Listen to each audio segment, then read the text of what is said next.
Shekhawati shooting range के दीपेंद्र सिंह जी हमारे साथ हैं। दीपेंद्र सिंह जी, सबसे पहले मेरे को ये बताइए कि ये जो आप शूटिंग रेंज चलाते हैं, तो इसके अंदर जो बच्चे यहाँ सीखने के लिए आते हैं, शूटिंग सीखने, तो उनको फ़ायदा क्या है? मतलब करियर के अंदर उनको किस तरह से फ़ायदा है या उनका किस तरह का करियर बन सकता है? जो भी खिलाड़ी शूटिंग रेंज में हमारे पास में शूटिंग सीखने आते हैं, एज ए कैरियर अगर उनके लिए बात करें तो आज के समय में राजस्थान सरकार ने या केंद्र सरकार ने बहुत सी ऐसी उनके लिए योजनाएं चला रखी हैं जिससे खिलाड़ियों को आगे बढ़ने के लिए प्रोत्साहन मिलता है। फिर चाहे वो पैसे को लेकर हो, उनकी नौकरी को लेकर हो। राजस्थान सरकार ने इस समय 2% का हॉरिजॉन्टल रिजर्वेशन खिलाड़ियों के लिए अपनी हर नौकरी के अंदर जितनी भी अधीनस्थ सेवाएं हैं उनके अंदर 2% का आरक्षण उन्होंने लागू कर दिया है। इसका मतलब ये है कि अगर कोई भी वैकेंसी अगर निकलती है सरकार की, तो उसमें चाहे वो फिर किसी भी कैटेगरी में हो, जनरल का हो, ओबीसी का हो, SC ST का हो, 2% का आरक्षण उसका निश्चित है और वो हॉरिजॉन्टल रिजर्वेशन उसकी कैटेगरी की सीट में से अपने आप कट जाएगा। मतलब अगर खिलाड़ी अगर कहीं पर भी अप्लाई करता है तो उसको फर्स्ट प्रायोरिटी मिलेगी उस नौकरी के अंदर। मतलब ज़्यादातर जो फौज हो गई, पुलिस हो गई, अर्धसैनिक बल हो गए, वहाँ पर ये स्पोर्ट्स कोटा होता है निशानेबाजों के लिए अलग से। हाँ, नहीं, पहले क्या होता था, पहले इस चीज़ को फ़ौज और पुलिस से ही जोड़ के या फिर शारीरिक शिक्षा से जोड़ के देखा जाता था, क्योंकि फ़ौज में ही ये मानते थे कि खिलाड़ियों को या फिर ये शूटिंग के जो हैं उनको ज़्यादा अवसर मिलते थे। लेकिन अभी अगर प्रेजेंट में हम देखें, जैसे अशोक गहलोत सरकार ने अभी और अशोक चांदना जी जो खुद खेल मंत्री हैं, उन्होंने इसमें अमेंडमेंट कर दिया कि जो भी खिलाड़ी नेशनल लेवल तक खेला हुआ है, पहले वो मेडल कैटेगरी थी, जो भी खिलाड़ी नेशनल लेवल तक खेलता है उसको 2% का हॉरिजॉन्टल रिजर्वेशन दिया जाए। अगर किसी भी खिलाड़ी का नेशनल लेवल पे मेडल होता है तो उसको उसकी तृतीय श्रेणी की किसी भी मंत्रालय कर्मचारी या उस कैटेगरी में सीधा नियुक्ति दी जाए। उसके बाद में इंटरनेशनल लेवल के उन्होंने ABCD 4 कैडर बना दिए अलग अलग। तो जो जिस कैडर में इंटरनेशनल लेवल का इवेंट उसने खेला है उनको सीधी नियुक्ति as a sub inspector, DSP तक अभी दिया है। हमारे ओम प्रकाश मिठारवाल हैं सीकर के, जो पहले इंडियन आर्मी में थे, वो वर्ल्ड कप खेले हुए कॉमनवेल्थ के भी मेडलिस्ट थे, तो उनको उस श्रेणी के मुताबिक उनको as a DSP Rajasthan police ने ज्वाइन कराया है। ओम प्रकाश।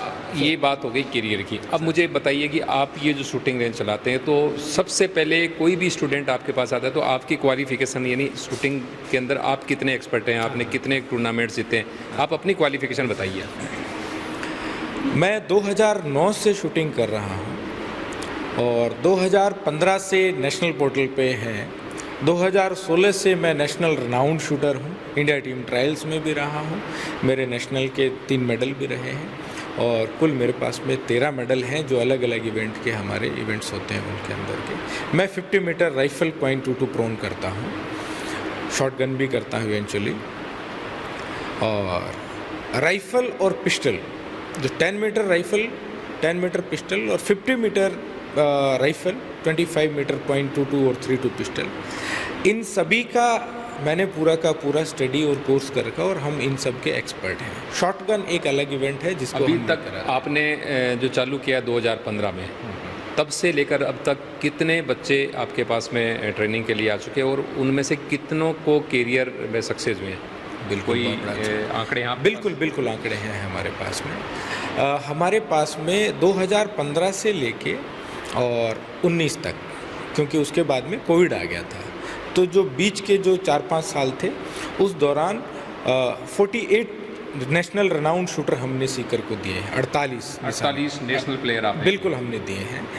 उन 48 में से 7 बच्चे हैं जो जिनमें से 3 बच्चे इंडियन आर्मी में चले गए, 4 जने हैं वो राजस्थान पुलिस में चले गए और 1-2 बच्चे जो रेवेन्यू सर्विस के अंदर, जो पटवारी अभी रिसेंटली गया उसके अंदर भी गए हैं।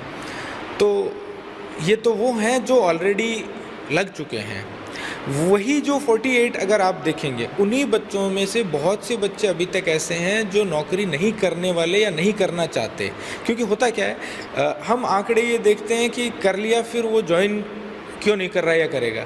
तो सर बच्चे हमारे यहाँ पे 15-16 साल में नेशनल रिनाउंड हो जाते हैं, वो 20-21 से पहले तो नौकरी नहीं करेगा। तो बहुत से बच्चे ऐसे हैं जो इंडिया टीम की ट्रायल्स में हैं।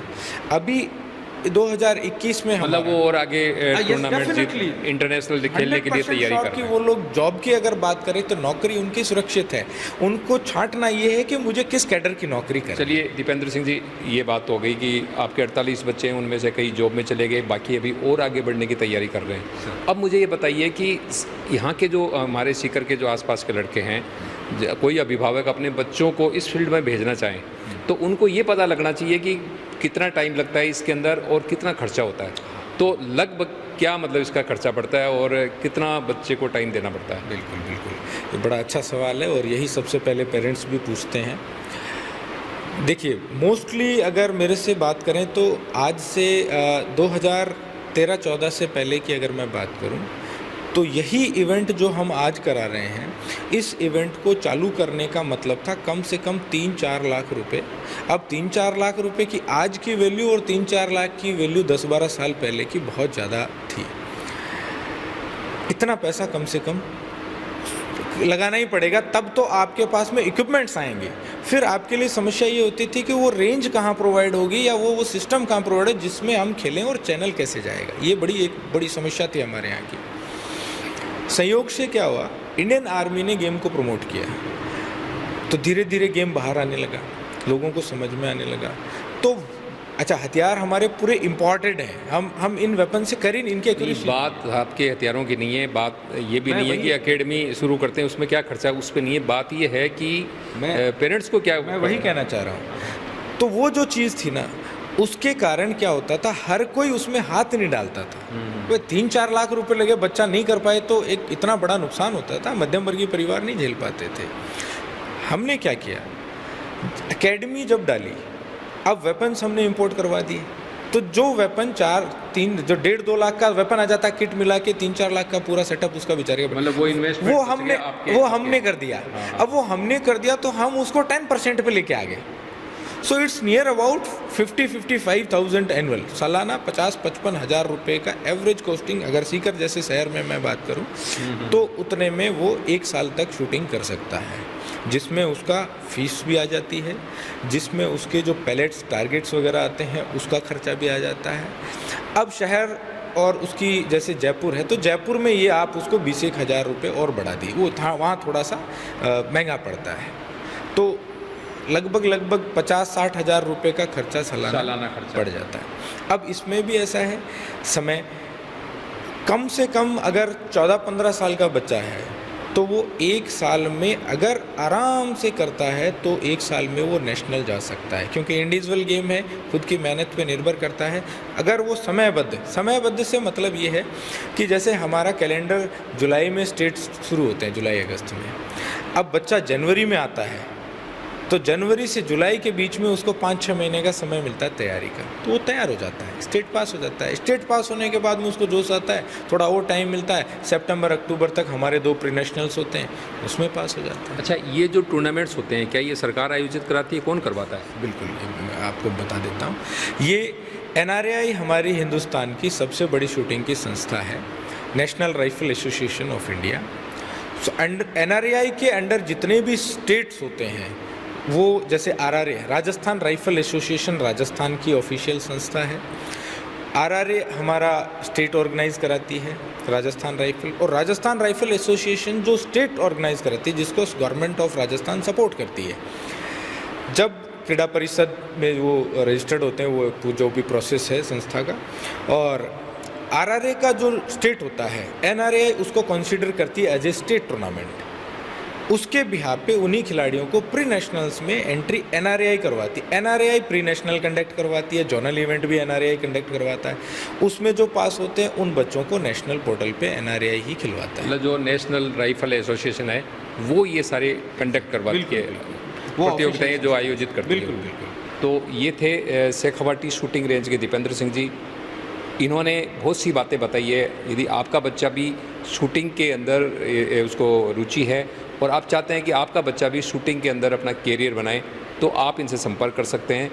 और आप जो प्रश्न पूछना चाहते हैं कि खर्चा कितना होगा, उसका कैरियर किस हिसाब से बनेगा, ये सारी बातें दीपेंद्र सिंह जी इस इंटरव्यू के अंदर बता चुके। धन्यवाद।